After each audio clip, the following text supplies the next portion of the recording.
لله وحده والصلاة والسلام على من لا نبي بعده أما بعد فأعوذ بالله من الشيطان الرجيم بسم الله الرحمن الرحيم سورة الماعون مكية أرأيت الذي يكذب بالدين فذلك الذي يدعو اليتيم ولا يحض على طعام المسكين.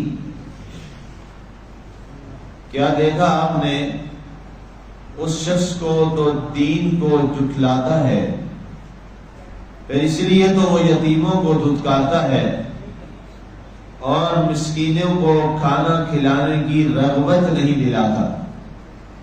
سامعین، آج ہماری سورہ الماعون کی آیت مبارکہ نمبر 3 تک کی تلاوت و ترجمہ کا شرف نصیب ہوا. سورہ الماعون جو ہے اس میں مبارک جو ہے یہ آخری جو آیت مبارکہ نمبر 7 ہے، جس کے انشاءاللہ کل ہم بات کریں گے. وہاں سے اس کا نام لیا گیا ہے اور یہ قرآن پاک کی اس ترتیب مصحف کے اعتبار سے اس کا جو نمبر ہے وہ 107 ہے، 107. اور نزول کے اعتبار سے یہ دنیا میں آنے والی 17ویں سورت مبارکہ ہے. 17واں نمبر ہے اس کا نزول کے اعتبار سے. اور ٹوٹل اس کی آیات جو ہے وہ 7 ہیں. پہلی 3 آیات مبارکہ کی تلاوت آپ نے سماعت کی. رب ذوالجلال نے ارشاد فرمایا ارأیت الذی یکذب بالدین، فرمایا کہ کیا دیکھا آپ نے اس شخص کو جو دین کو جھٹلاتا ہے. اب یہ والی سورہ کے بارے میں یہ بھی ہے کہ یہ پہلا جو اس کا حصہ ہے جو آیات میں نے تلاوت کی یہ مکی ہے، اور اس کے بعد والی جو آیت مبارکہ نمبر 4 سے آگے 7 تک کی آیات ہیں یہ والی مدنی آیات ہیں. آدھا پہلا حصہ مکہ میں نازل ہوا اور جو بعد والا حصہ ہے وہ حجرت نبوی صلی اللہ علیہ وسلم کے بعد مدینہ منورہ میں نازل ہوا. پہلی جو 3 آیات ہیں وہ عاص بن وائل اس کافر و مشرک کے بارے میں نازل ہوئی، اور جو بعد والی آیتیں ہیں وہ عبداللہ بن ابی جو منافقوں کا سردار تھا اس کے بارے میں نازل ہوئی. ظاہر وہ مدینہ میں تھا. اب پہلے حصے میں ارشاد فرمایا گیا عاص بن وائل اور جتنے بھی کفار اور مشرکین ہیں ان کی ایک عام عادت جو تھی اس معاشرے کے اندر وہاں پر رہتے ہوئے اس عادت کا اور ان کی اس برائی کا ذکر کیا گیا. اور وہ کیا کرتے تھے؟ سب سے پہلے تو وہ اللہ کے دین کو جھٹلاتے تھے. استغفر اللہ علیہ وسلم. اب اس دین کو جھٹلانے کے بھی 2 انداز ہیں. ایک تو یہ ہے کہ بالکل ہی دین کو مانا ہی نہ جائے. کافر یہی کرتے تھے کہ وہ کہتے تھے یہ دین ہی نہیں ہے، نعوذ باللہ، یہ دین سچا ہے ہی نہیں، ہم اس دین کو مانتے ہی نہیں ہیں، ہم اس دین کو کسی طرح قبول کرنے کے لیے تیار ہی نہیں ہیں. ہم اپنے آباء و اجداد کا نعوذ باللہ جو پرانا مذہب ہے بت پرستی کا جو ہمارے آباء و اجداد صدیوں سے کرتے چلے آ رہے ہیں، ہم نے اپنے آباء و اجداد کو بتوں کی پوجا کرتے ہوئے ہی دیکھا ہے، ہم اسی کو مانتے ہیں. ہم اس نئے دین کو تسلیم نہیں کرتے. یہ ایک براہ راست جو ہے جسے کہتے ہیں کہ دین کا انکار کرتے ہیں. دوسرا ایک معاملہ ہے وہ ایک عملی صورت سے. انسان مانتا تو ہے کہ دین برحق ہے، اس بات کو تسلیم کرتا ہے کہ دین سچا ہے اور اسی میں چل کر ہی انسان کی فلاح و کامیابی اور کامرانی ہے، اور انسان کی دنیا و آخرت میں کامیابی کی ضمانت یہی دین ہے. لیکن یہ ساری باتیں ماننے کے باوجود وہ کیا کرتا ہے؟ وہ عملی طور پر اس کو تسلیم نہیں کرتا، عملی طور پر اس کا انکار کرتا ہے کہ جی نماز مانتا ہے، نماز پڑھتا بھی نہیں ہے، روزے کو مانتا ہے، روزہ رکھتا بھی نہیں ہے، زکوٰۃ اور حج تمام چیزوں کا اقرار کرتا ہے لیکن مانتا بھی نہیں ہے، تسلیم بھی نہیں کرتا. تو ان تمام صورتوں میں یہ ایک عملی اس کا انکار ہے. عملی طور پہ وہ انکار کر رہا ہے کہ ارأیت الذی یکذب بالدین، کہ کیا تم نے اس شخص کو دیکھا ہے جو دین کا انکار کرتا ہے، دین کو جھٹلا دیتا ہے. اب یہ کون شخص ہے؟ فذلک الذی یدعو الیتیم، یہ وہ شخص ہے جو نعوذ باللہ یتیم کو دھتکارتا ہے، یتیم کو دھکے دیتا ہے. اب اس توجہ میری طرف رکھے جی، اس سے بڑا کام کوئی میری طرف کرے. اب یہ چیز جو ہے یتیم کو دھتکارنا یہ کیوں اتنا برا کہا؟ اس لیے کہ کافروں کے ہاں یہ ایک برائی بہت زیادہ پائی جاتی ہے۔ کافر لوگ جو تھے وہ اس برائی میں بہت زیادہ پڑے ہوئے تھے۔ کافر لوگ کیا کرتے؟ جان بوجھ کے اپنے تکبر میں، غرور میں، اناد میں، نفرت میں اور اپنے مال کی محبت میں وہ اس قدر بڑھے ہوئے تھے، اس قدر وہ بڑھے ہوئے تھے کہ وہ لوگ نعوذ باللہ جو یتیم ہو جاتا اس کے ساتھ وہ اپنے رویے ہی بدل لیتے۔ اور جو سب سے بڑی بیماری تھی ان میں کافروں میں، اور یہ بیماری کافروں والی آج مسلمانوں میں بھی چل رہی ہے، بڑا تکلیف اور یہ دکھ والا معاملہ ہے۔ یہ کہتے ہوئے مجھے خود شرم آ رہی ہے کہ کافروں والا طریقہ مسلمانوں میں آ گیا۔ کافر کیا کرتے تھے؟ وہ ظاہر یتیم ہوتا تھا بیچارہ، سمجھ بوجھ نہیں ہے، باپ کا سایہ سر سے چلا گیا، تو کیا کرتے؟ اس کی جو دولت ہوتا، جو مال ہوتا، جو سارا وہ کسی طریقے بہانے سے سارا ہی کھا جاتا۔ کوئی پراپرٹی ہوتی اس پہ قبضہ کر لیتے۔ اب یہی والا سارا کام مسلمان کری جاتا۔ یتیم بچہ ہوتا ہے، اب جو یتیم بچے وہ کیا کرتے ہیں جی؟ وہ بیچارہ لاعلم ہے، ابھی چھوٹا ہے، اس کو پتہ نہیں ہے، معاملات چلانے اس کو نہیں آتے، تو کیا کرتے ہیں؟ اس کی جناب پراپرٹی بھی قبضہ کر لیتے ہیں، اس کی ہر چیز کو ہی ہتھیا لیتے ہیں۔ اب ایسی صورت میں فرمایا اگر کوئی مسلمان بھی یہ عمل کرتا ہے تو اسے سمجھنا چاہیے وہ کافروں والا کام کرتا ہے، اور اس دن کو جھٹلا رہا ہے جو بدلے کا دن ہے، جو جزا کا دن ہے۔ وَلَا يَحُضُّ عَلَىٰ طَعَامِ الْمِسْكِينِ، اور یہ وہ بدبخت شخص ہے جو لوگوں کو جن میں غریب ہیں، مسکین ہیں، انہیں کھانا کھلانے کی رغبت بھی نہیں دلاتا۔ جس کو اللہ تعالیٰ نے دیا ہے، جس کو اللہ تعالیٰ نے مال دیا ہے اور اتنا دیا ہے کہ وہ اللہ کی راہ میں غریبوں کو، مسکینوں کو، لوگوں کو وہ کھلا سکتا ہے، تو اس کائنات میں اس سے بڑی نیکی کوئی نہیں۔ کسی کو اللہ کی رضا کے لیے کھلانا، اس سے بڑی نیکی کوئی نہیں مسلمان کے لیے۔ اور اس پر کئی بار میں نے حدیث آپ کو سنائی کہ اللہ کے نبی صلی اللہ علیہ وآلہ وسلم کے پاس ایک شخص حاضر ہوتا ہے اور آگے وہ عرض کرتا ہے کہ قل لی فی الاسلام وجبت لی الجنہ، یا رسول اللہ صلی اللہ علیہ وآلہ وسلم مجھے دین میں کوئی ایسی بات بتا دیجئے جس میں عمل کروں اور جنت میری پکی ہو جائے، واجبت، میرے لیے جنت واجب ہو جائے دنیا میں۔ تو اللہ کے نبی صلی اللہ علیہ وسلم نے فرمایا دو کام، فرمایا افشوا السلام وتطعموا الطعام، فرمایا ایک تو سلام کو پھیلاؤ، ہمیشہ جب بھی کسی سے ملو تو پہلے کیا کہو؟ السلام علیکم ورحمۃ اللہ۔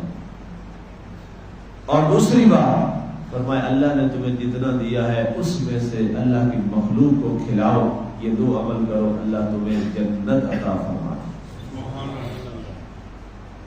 اب یہ دیکھیے جتنے بھی بزرگان دین ہیں ان کو آپ دیکھیے، انہوں نے باقاعدہ طور پہ ہر خانقاہ کے ساتھ کیا ہوتا ہے؟ لنگر، جہاں پر ہر ایک انسان کو بلا تفریق وہاں ان کو بڑے اہتمام کے ساتھ 3 وقت کا کھانا کھلایا جاتا ہے، 3 وقت کا کھانا کھلایا جاتا ہے۔ اب یہاں دیکھیں تو یہ حضرت داتا صاحب رحمۃ اللہ تعالیٰ علیہ، یہاں کی مثال لاہور کی لے لیں، ایک مثال ہے، ہزاروں خانقاہیں ہیں یہاں یہ کام چل رہا ہے، کتنے ہیں غریب مزدور بیچارے مخلوق الحال جنہیں 3 وقت کا یہاں سے کھانا ملتا ہے۔ ظاہر ہے یہ بزرگوں نے خود شروع کیا اپنے زمانے میں، اور وہ دیتے تھے جو آتا تھا، لوگ لے کے آتے ان کے لیے بہت کچھ لے کے آتے، تو آپ تو تناول ہی نہیں فرماتے تھے، اور آپ فرماتے جتنے یہاں بیٹھے ہیں جگہ تقسیم فرما، تھوڑا سا خود لے لیتے۔ ان کی تو ساری توجہ اور ان کی جو روح کی غذا تھی وہ تو اللہ کا ذکر تھا۔ اب یہاں کتنے بڑے عمران ہو گئے، اس طرح کھلا سکتے ہیں یا کبھی کسی نے ایسے کھلایا؟ اب یہ کیا ہے؟ یہ قبلی تربیت ہے، کیونکہ یہ لوگ، یہ اللہ کے نیک اور پارسا لوگ، یہ اللہ کے چنیدہ اور برگزیدہ لوگ، یہ دنیا میں رسول اللہ صلی اللہ علیہ وآلہ وسلم کے نائبین ہیں، اور انہوں نے اپنے عمل سے اور اپنے کردار سے ان لوگوں نے مسلمانوں کے دلوں کو پھیرا، لوگوں کی زندگیوں کو بدلا اور انہیں کفرستان سے نکال کر دائرہ اسلام میں لے کے آیا۔ انہوں نے اپنے کردار کے ساتھ اور اپنے عمل کے ساتھ یہ والے معاملات کیے، اور ان کے تقوی، ان کا قرآن و سنت سے محبت، وہ ایک مثالی آج بھی وغیرہ کیسے ان کا نام زندہ رہنا اور اچھائی کے ساتھ ہر ایک کی زبان پہ یہ بات رہنا، اس بات کی دلیل ہے کہ یہ لوگ واقعی اللہ کے بڑے محبوب لوگ تھے، جن کی زندگیاں قرآن و سنت کی عین تصویر ہوا کرتی تھی، اور اتنی انسانیت سے محبت کہ جب ان کا دسترخوان لگتا تھا تو کوئی فرق نہیں ہوتا تھا دسترخوان پہ مسلمان بیٹھا ہے کہ دسترخوان پہ کافر بیٹھا ہے۔ اتنی بڑی بات ہے، یہ اللہ کے نبیوں کی ترجمانی یہ کرتے ہیں۔ حضرت ابراہیم علیہ السلام کا واقعہ ہے، اسرائیلیات میں لکھا ہے کہ آپ کا یہ طریقہ تھا کہ آپ نے کبھی اکیلے کھانا نہیں کھایا، آپ ہر روز ایک مسکین کو یا فقیر کو یا کسی عام آدمی راہ گزر مسافر کو آپ اپنے ساتھ شریک طعام فرماتے ہیں۔ آپ نے کبھی اکیلے کھانا نہیں۔ ایک دن باہر نکلے تو ایسا ہوا کہ ایک شخص جو ملا وہ مجوسی تھا، ایک میں آتا ہے جو بت پرست تھا، جو بھی تھا، ظاہر ہے دونوں صورتوں میں کافر ہی تھا کہ آپ کی عبادت کرتا تھا یا بت کی عبادت کرتا تھا۔ آپ دیکھا، آپ نے کہا ظاہر ہے آنا پڑے گا، بلایا، جو بھی تھا بٹھایا، جب باتوں میں بات چلی آپ نے اس کا تعارف پوچھا تو وہ کہنے لگا کہ میں تو مسلمان نہیں ہوں، میں تو دین حنیف کو نہیں مانتا، میں تو نہ خدا کے نعوذ باللہ تصور کو مانتا ہوں، میں تو عبادت کرتا ہوں۔ تو آپ نے کہا تو بڑا بدبخت آدمی ہے، تو اللہ کو نہیں مانتا؟ سرکاری نہیں، میں تو نہیں مانتا، کون ہے؟ میں تو کچھ کہہ رہا۔ آپ نے فرمایا کہ دسترخوان سے اٹھو، دسترخوان سے اٹھ گیا، ٹھیک ہے، جو ہی اٹھ کے گیا فوراً وہی آ گئی، حضرت خدمت ہوئے، اے اللہ کے خلیل ابراہیم علیہ السلام، اللہ فرماتا ہے اے ابراہیم ایک دن کے ایک وقت کا کھانا بھی نہ کھلا سکتا، مجھے نہیں مانتا، میرا انکار کرتا ہے، کتنے سالوں سے میں اس کو 3 وقت کا کھانا کھلاتا ہوں، جاؤ اس سے معافی مانگو اور اس کو واپس بلاؤ دسترخوان پہ، وگرنہ میں ناراض ہوں۔ اب گئے، اس سے معافی مانگی، واپس آیا، اس نے پوچھا وجہ کیا ہے، پہلے اٹھایا کیوں اور اب دوبارہ بٹھایا کیوں؟ کہا اٹھانے کی وجہ یہ تھی، تجھے بتا دی، اور بٹھانے کی وجہ یہ ہے کہ جس اللہ کو میں مانتا ہوں، اس کی میں تجھے بات کہہ رہا تھا، اس اللہ نے مجھے کہا کہ وہ مجھے نہیں مانتا، لیکن اس کے باوجود میں اسے کھلا پلا رہا ہوں، اور تجھے اس سے کیا غرض، تو اس کو واپس بولا، کوئی نہیں بندہ میرا ہے، اس کو اپنے ساتھ کھلا لے، وگرنہ میں ناراض ہوگا۔ اس میرے رب نے مجھے حکم دیا، وقت بدلا، رایا پلٹی، اس نے کہا آپ کا رب دشمنوں کے ساتھ بھی اتنا مہربان ہے جو اسے نہیں مانتے، کیا وہ اتنا مہربان ہے؟ کہا پھر اسی رب کی توحید کا کلمہ پڑھا دیجیے، اور وہ دین حنیف پہ آیا۔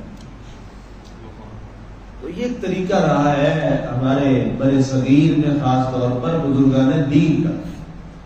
کبھی آپ پڑھا کریں، پڑھنے کی چونکہ ہمارے یہاں عادت نہیں ہے، دین کو بالکل ہی نہیں ہے، جاتے ہیں کوئی ایسا ہی بس سنی سنائی کام چل جائے، پڑھنا چاہیے تاکہ آپ فیصلہ کر پائیں کہ حقیقت کیا ہے۔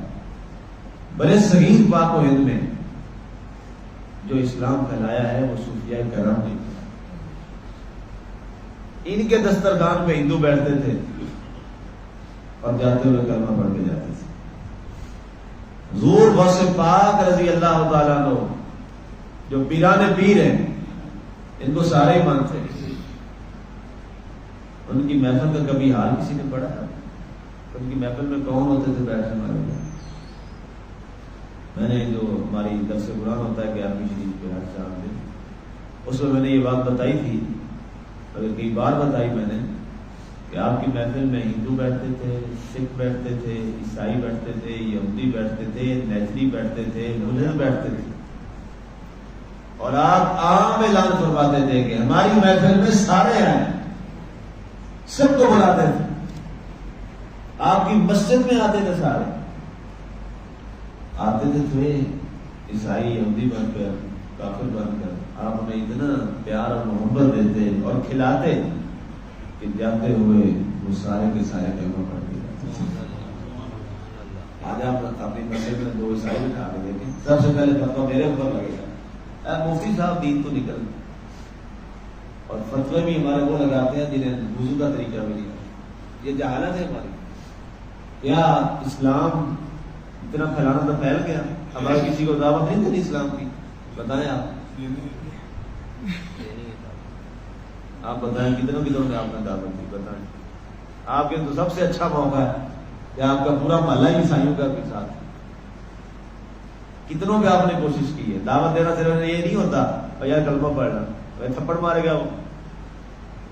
کلمہ پڑھانے کے لیے تو پورا پراپر ایک پلان ہے، مسلسل محنت ہے، مسلسل عمل کے ساتھ محنت ہے۔ ایسے ہی ہے نا جی؟ مجھے یاد ہے یہاں ہماری ایک محفل ہوئی تو یہاں ایک کیمرہ مین عیسائی آیا تو مجھے 10 بولے نے کہا جی عیسائی میرے مار دے گے، اور وہ گیا، اس کو پتا چل گیا یہ کیا بات کہہ رہے ہیں۔ میں نے کہا نہیں، اس کو رہنے دے، خبردار آپ ایسی بات ہے، وہ بڑا برا تاثر لے کے جائے گا۔ لیکن وہ سمجھدار تھا، اس نے دیکھ لیا کہ یہ مفتی صاحب کو بار بار جا کے کیا کہہ رہے ہیں، بندہ اتنا تو پتا چل جاتا ہے، وہ خود ہی چھوڑ کے چلا گیا۔ اور اس کے بعد وہ مجھے آ کے ملا، ان کا مجھے بہت تکلیف ہوئی کہ آپ کے نبی صلی اللہ علیہ وسلم نے اور آپ کے دین میں یہ ہمارا آنا ناجائز ہے۔ اور اس نے مجھے مثال دی، ان کا نجران میں عیسائیوں نے آپ کی مسجد نبوی میں عبادت کی تھی، آپ کی غازیہ مسجد بڑی ہے مسجد نبوی، وہ مجھے آ کے بعد یہ جملہ کہہ کے چلا۔ اب کبھی وہ اسلام کی طرف نہیں آئے، اور اس کے ذمہ دار کون بنے؟ مسلمان بنے، جنہوں نے اتارا۔ ہاں جی، اور آتا رہا، میں اس کو جہاں کہیں ہے جن کو میں لائبریری میں بٹھاتا رہا اور کوشش کرتا رہا، اللہ نے انہیں اسلام کی دولت دے دی۔ یہ ہمارے ہاں جناب ایک پتہ نہیں کون سا یہ ہمارے ترجمان ہے اسلام، یہ میں نے اپنی مسجد کا آپ کو واقعہ بتایا، اور وہ بڑی کانفرنس ہو رہی تھی، اس بندے نے نکالا، اس کا بھی مجھے پتا ہے۔ یہ کتنی بری بات ہے، کتنی بری بات ہے۔ اس لیے ہمیں ان باتوں پہ غور کرنا چاہیے اور اصل اسلام ہمیں پڑھنا چاہیے۔ بار بار میں کیوں کہتا ہوں اس کو پڑھو، بار بار کیوں کہتا ہوں اس کو پڑھو؟ باقی آپ جو پڑھیں گے نا، جس جس کا فرقہ ہوگا وہ کھینچ کے ادھر ہی لے جائے گا، اور جس جس کا جو جو ہوگا ادھر ہی لے کے جائے گا۔ یہ قرآن وہ ہے جو آپ کو کھینچ کے اللہ رسول کی طرف لے کے جائے گا۔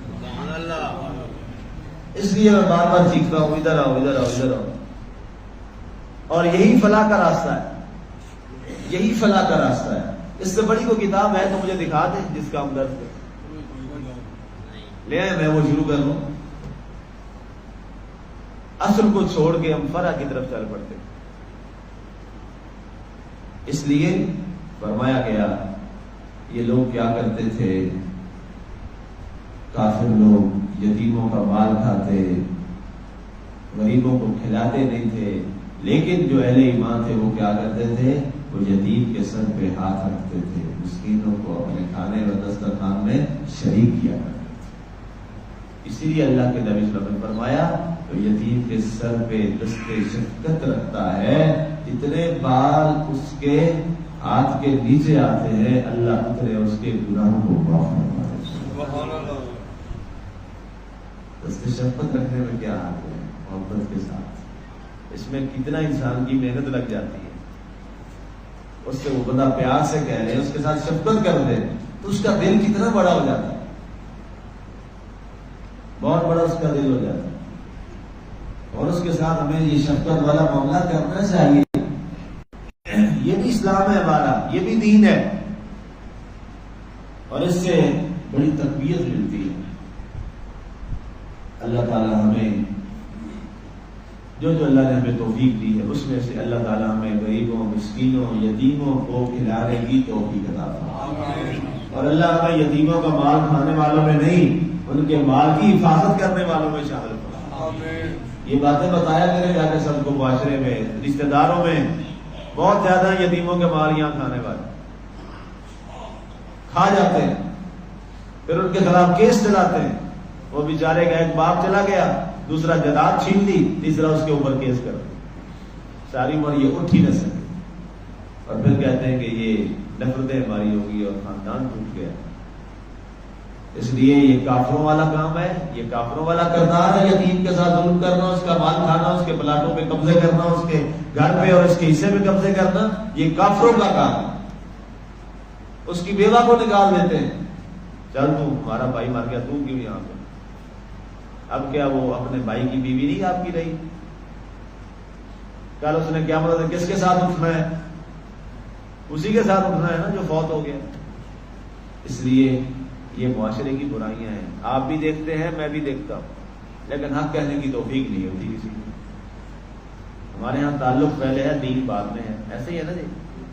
اس لیے دین کو پہلے لے آئیں، باقی چیزیں سب بات۔ اللہ ہمیں عمل کی توفیق عطا فرمائے، آمین۔ وعلیکم السلام۔